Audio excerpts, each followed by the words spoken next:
The reason I spend my time on talking about this is not because I want to be a fucking motivational speaker and fluffy fluff and rah rah rah. It's because it's the fucking thing. We're unstoppable.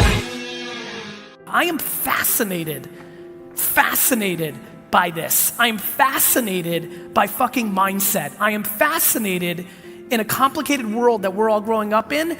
It's a binary decision if you're gonna be positive or negative about shit. I'm fascinated that when you're addicted to kindness and optimism and positivity, it just, it's so funny. Like stuff like The Secret. Like, I love when people talk about like The Secret, like that. Like, people think you sit on your ass on your couch and you're like, I wish I had $1 million, and it's like bloop, and it just shows up. What I'm fascinated by is the reason people succeed that put their mindset into it is because it does something that has really also caught my attention over the last 2 years, which is the following. When you bet on optimism, when you're on the offense, when you are playing towards intangibles, you do something super duper interesting. You start suffocating excuses. If you asked me what the number one thing is that I'm thankful for that my parents gave me, taking me from a communist country and moving me to the US, parenting me well, nothing bad, roof and clothes and all good stuff. If you ask me the number one thing I wake up every morning and thank that my parents did, is I never saw either one of them complain about jack shit. And it basically created learned behavior for me. I am incapable of actually complaining about shit. And that has become the foundation of my success. Literally, no joke, if I leave this conference today, right now, if I leave, right, we do this, we have a nice little Q&A, it's a good talk, it's fucking cool. I leave, I go to cross the street to go into my car to go to the airport, and I get hit by a car. Literally, as I'm laying there, I'm like, fuck, I shouldn't have left the conference that early. Like, it is in my mindset that literally every negative thing that happens to me is my fucking fault. I recognize that that's not true. When I talk about this publicly, everybody starts bringing up stuff like what if you're raped? And what if this and that? I understand. I'm a logical, practical person. I'm not talking about knowing or thinking everything is my fault. I'm talking about living a life where you default into believing that as your mindset. Because what happens is you start spending all of your time on offense. My friends, do you guys, listen, here's what fucking freaks me the fuck out. Do you understand, you like that? Let me get to it. It's really interesting to me. I wish everybody in this conference, including myself, by the way, who spends all his time on this, I wish we had better perspective. I wish that there was some fucking crazy, that dude right there with the weird fucking horse t-shirt, I wish he was some weird genie that could take us back into time 80 years ago so that every one of you could live one fucking day in your great-great-grandparents' shoes and understand how fucking good you have it. Like, if you really, really understood how amazing the era we live in. And listen, I'm not like naive to what's happening in our society. I'm aware of the political current climate. I'm aware of everything. Let me just say this very clear so everybody gets it through their fucking dome. This is the greatest year to ever be alive in the history of mankind. I am super empathetic. Again, when you make those kind of statements, do I believe that there is suppression around? Of course. But at a macro data, health, life expectancy, how much hate and negativity actually is in the complete world versus this is the best. We have it the best. And all I see is people sitting around and dwelling around dumb shit around what they don't have instead of focusing on what they do have. My friends, the internet is a fucking miracle. It's a fucking miracle. The scalability in which you can achieve, the things that you could be doing, the fact that you could be laying fucking naked in your bed at 2 a.m. and doing productive shit is fucking crazy. It's crazy. If you've got your side hustle, this is a young fucking ass crap. If you're thinking about your side hustle or if you're crushing it with these guys and doing side hustle, there was no side hustle for your great-grandparents. Like when it was 9 p.m., it was dark and cold outside. Like shit, it wasn't practical. We take things for granted. Do you know how upset? You know what's crazy to me? How mad I get when my internet is 1/100th of a second slower than what I'm used to. Like literally, like it 1/100th of a second slower, and I feel it because I'm used to what speed it's supposed to be, and that's frustrating. Like on a plane, because the Wi-Fi on a plane is a little slow, which is like so ridiculous because I'm on a fucking plane, and then it's Wi-Fi, it's there. Like I'm old, I remember not having it. Like it's crazy how quickly we take things for granted. Like I love, me and my buddy, so London just banned Uber, and like my buddy landed there and he's like, what the fuck am I gonna do? I'm like, I don't know, what everybody's done for the last 300 years, dickface. Take the train. Like, we just get used to shit so fast. And in our speed of getting used to how fucking awesome it is, I'm just desperate this afternoon for you to not lose perspective. Perspective's the fucking game, right? Both my grandfather, look, I sit up here, get paid super duper duper well, get people to think I'm cool because I have entrepreneurial DNA, and the timing of it was cool because entrepreneurs got cool. Both my grandfathers had the same exact thing that I had, and because they were Jewish in communist Russia post-World War II, their communism put them both in jail for 10 years in Siberia. Like, just think about that. Timing, opportunity, yes. It is absolutely difficult for all of us. We all have stuff. Do I believe some people have it? Do I believe a white male has it more privilege? Of course, yes, I do. Here's my problem. My problem is if anybody has ever done it with your circumstances, then you have nothing to talk about in the mindset that I want for you to win. If anybody has ever achieved something with 2 alcoholic parents, that's the blueprint that you can follow versus looking the other way. Life is binary. It's either offense or defense. You are either sitting in your seat right now on the offense or you're not. There is no fucking half pregnant, there's no in between. You're either this or that.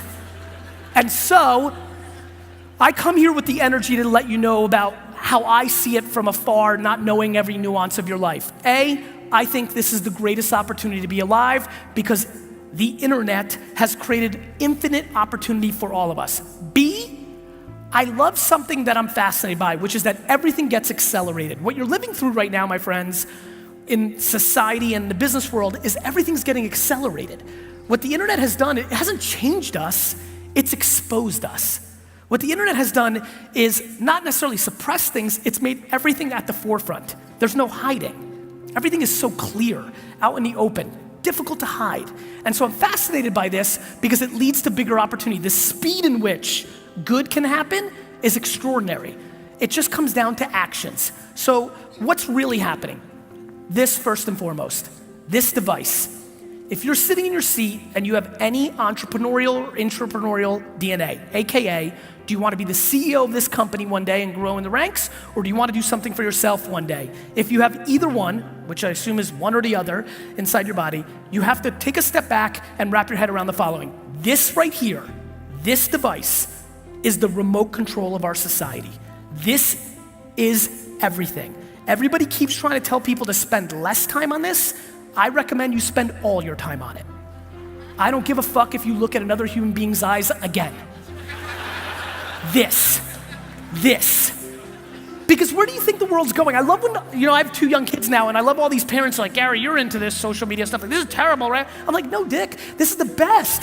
Because I'm like, they're like, but I'm gonna tell my kid to spend less time on technology. I'm like, why?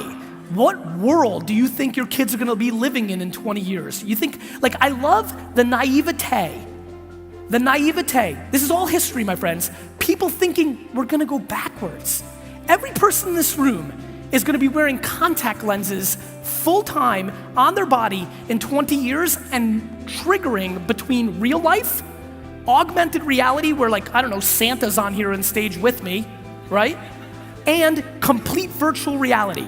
Everybody in here in 20 to 25 years is going to be living a mixed reality world. You may not like it, you may think it's weird, but people used to think online dating was weird. People used to think the internet was weird. People definitely thought sending a 14-year-old girl into a stranger's car was super weird, and that's what we do with all our daughters now at 14 and put them into Ubers and strange men's cars every day. social norms are changing at a speed that we've never seen before. So this amplification of everything is what I wanna focus on right now. I wrote a book 6 years ago called The Thank You Economy. I wanna talk to you guys about it today because I think it matters for most of you right now. It is stunning to me how doing a good deed now travels to such a greater length than it ever did before. To me, if you took anything away from my talk before I go into the Q&A, I want you to understand the following. Somebody is always watching now. There is no interaction that you're having ever again that is just between you and that person. And let me tell you why I want you to think this way. Though that may be true, right, because it becomes he said, she said, though that may be true, if you switch and live the mindset that I've been living for the last 7 years, I really believe that a lot of good things will happen for you. If you believe that every single thing that you do is on the record, you will be stunned by how your behavior changes. If you actually believe that every single thing you do is actually being documented, is actually going to be recorded, is actually being watched, a miraculous thing happens. You change your behavior. Not that you go from being a dick to being phenomenal. It's just, and I'm telling you because I've been living it for the last decade, you just start sliding every so often a little bit towards a better place, and it starts changing your behavior, and what happens is you start having momentum of positivity. I believe that karma is practical. I believe that doing the right thing is always the right thing. Please understand the following. Being nice is ROI positive. It is traveling, it is being known, it is leverage. The ability to be not nice, politicking, on the defense, always wins up front, which is why people are seduced by it. But it never wins the long game. You're winning the sprint for about 40 seconds, but you never win the marathon of what's being played here. It is now compounded because information about us travels at a level we've never seen before. Being a dick in Portland in 1974 was super fine because you could move to Minnesota.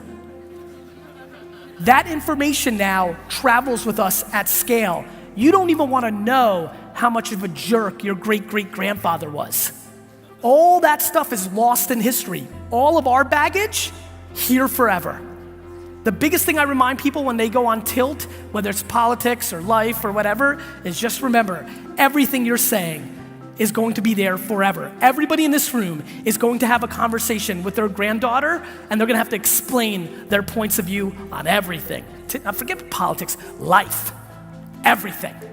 And so I'm fascinated by this dynamic. I think it's a super interesting time, and I really wanna, not inspire, you know, it's really funny. I think about I don't really get a super high to inspire or make like a fun event. I get a super high on the emails I read on the way out to this flight this morning. The people that were in an audience, the guy who just told me backstage that when he saw me speak 2 years ago, quit his job and went on the offense. I'm in it for one thing, legacy. I'm in it for one person sitting here emailing me in 6 years and saying, you know, I was a little fancy as a manager until you came to Portland. I was a little high on myself and thinking I was special. I was building towards the wrong path that wasn't gonna be historically correct.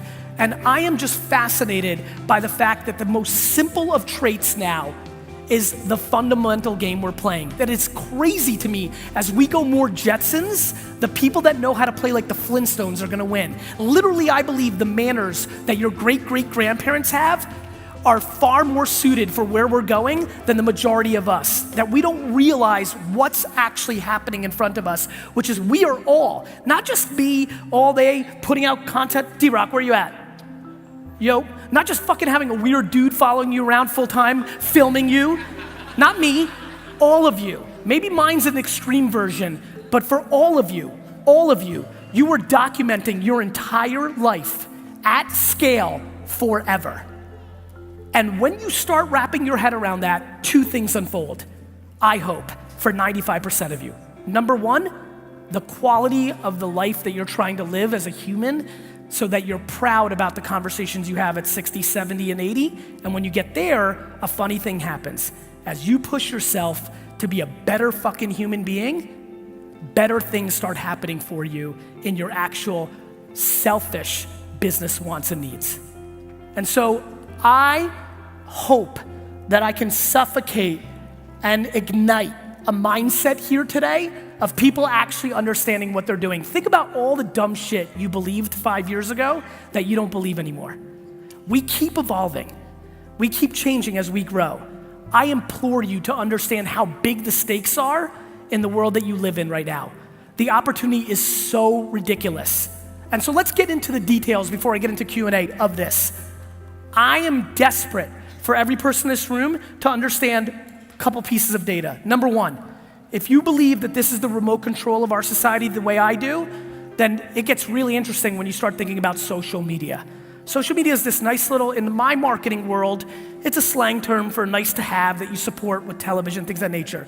Obviously with a lot of young faces, it's norm for you, it's the main communication funnel, but it probably has a balance between business and your real life and what you're doing as a human. I need everybody to understand something. More than 50% of the time spent by all Americans on a cell phone is on a social network. This is pretty much the punchline. Like by the time, how many people here are retiring in 10 years? And I don't mean you're gonna open up a bunch of these and you're gonna fucking crush it and buy an island. I mean you're fucking old and you're finished. How many people retiring in the next 10 years? Great, 0. So for everybody here, please understand the following. Everything that is running our society's attention right now, Facebook and YouTube and Instagram and Snapchat and Twitter, and everything 12 years ago did not exist. The smartphone did not exist. Uber did not exist. Airbnb did not exist. Nothing. If everybody, back to the awesome dude with the fucking horse t-shirt, the reason I wish he could take everybody back is we do not have context to how remarkable, it's tough. The people that lived during the Great Depression, the people that lived during the World Wars, the people that lived during the Industrial Revolution, it's hard because it's our lives. It's hard for us to understand how different it is for us than the prior 2 generations. It's difficult because you have no context to anything else. But the stakes and opportunity are all time. They're all time. Our great-grandkids, everybody else will look back at this era as the moment. And so I implore you to take a step back and really fundamentally ask yourselves a couple questions. One, what legacy are you building? Because it will be the leverage for everything that you want over the next 60 years, and that is based on your actions. And 2, very honestly, are you squeezing the shit out of this moment as much as you can? The thing that I'm super passionate about, as a lot of you know, is I think work ethic is the one thing that's super fucking controllable, right? Like a lot of us were born with what we were born with, right? Like you're only so pretty, you're only so smart, you're only so fast, you're only what you are.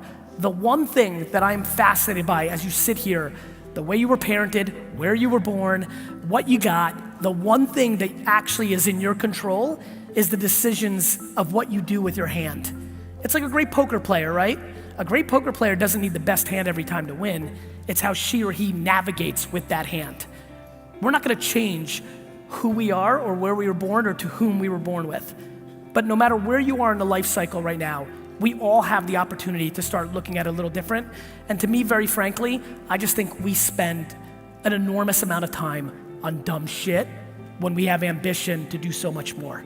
Now look, you do you. I'm not interested in peddling being a workaholic. I'm really not. You can do whatever you want. The happiest friend I know from growing up, I think he makes $50,000 a year. He's on 17 fucking softball teams. He fucking takes every vacation day off, and he's happy as shit. And I love him, and it makes me so damn happy. I have friends who were early employees at Facebook. They have $100 million in a bank, and they're miserable, and it's shit. This is not a money conversation. This is very simply, do your actions back up your mouth? To me, looking at the hashtag, looking at people talking about this, looking at their social media, when I have the whole East Coast to West Coast long flight, I get into a lot of work. I get all my work done, and then I start looking at all of your social media on the way here. And I look at the hashtag, and I see what you said about the earlier speaker, and I do my thing, right? The thing that fascinated me a lot about this conference is you got a lot of people peacocking in this organization. AKA, a lot of you are talking big shit. And I don't mean about this conference. I went back and looked at all your tweets. Did you know there were 37 billionaires sitting with us today? I'm fascinated by that. I'm fascinated because we're sitting in a world right now where entrepreneurship is on a pedestal of cool. So everybody's flocked to it. And everybody's talking about how they're gonna crush it and what they're gonna do and who they're gonna be. And then you look at their content and every Friday night, they're at a fucking concert. And every Sunday morning, they're this. And every Tuesday afternoon, they're that. And they watch a shitload of fucking Netflix and they're incredible at fucking Candy Crush and fucking. And so I go on this rant, not to do anything or to razz or to fucking call anybody out. I'm just asking a very simple question. I promise you, if you wanna be pumped professionally and personally, there's one thing that will drive you to the biggest success. It's called self-awareness. Do you know who you are? Do you know what you're about? Are you actually talking about shit that you care about? Are you talking because 3 or 4 people that you love talk that game and you just feel like you've got to fit in or appease your mom or dad or uncle or aunt or grandmother's ambition? The thing that helped me so much was just self-awareness. In 4th grade, I punted school because I knew I sucked at it. I knew that I could make $3,000 a weekend as a 10-year-old selling baseball cards, but I couldn't spell 90% of the words that were being thrown at me. It was just who I was, it was how I was wired. And I implore everybody in this conference to really think about this incredibly interesting thing, which is when you're self-aware and you can get to that place of understanding yourself, I implore you to triple down on your strengths and punt your weaknesses. This country is really good at selling down our throats what we're not good at. We're always being sold what to fix. I truly believe that most of the people in this room will succeed by not addressing those things. Now, something could be fatal, right? Like something could really hurt you. But I think you need to just lift those, get them to a certain place so they're not a vulnerability, and triple down on your charisma, and triple down on your salesmanship, and triple down on your work ethic. Whatever those 3 to 4, 1, 2, 3, 4, 5 pillars are, it's fascinating when you study who's winning and who's not. It's the people that have the confidence to suck at shit that are winning. I can't read, right? Like, I'm terrible at it. Like, reading a 2nd grade book to my daughter's like, you sure you want to read me? You should go look a bird.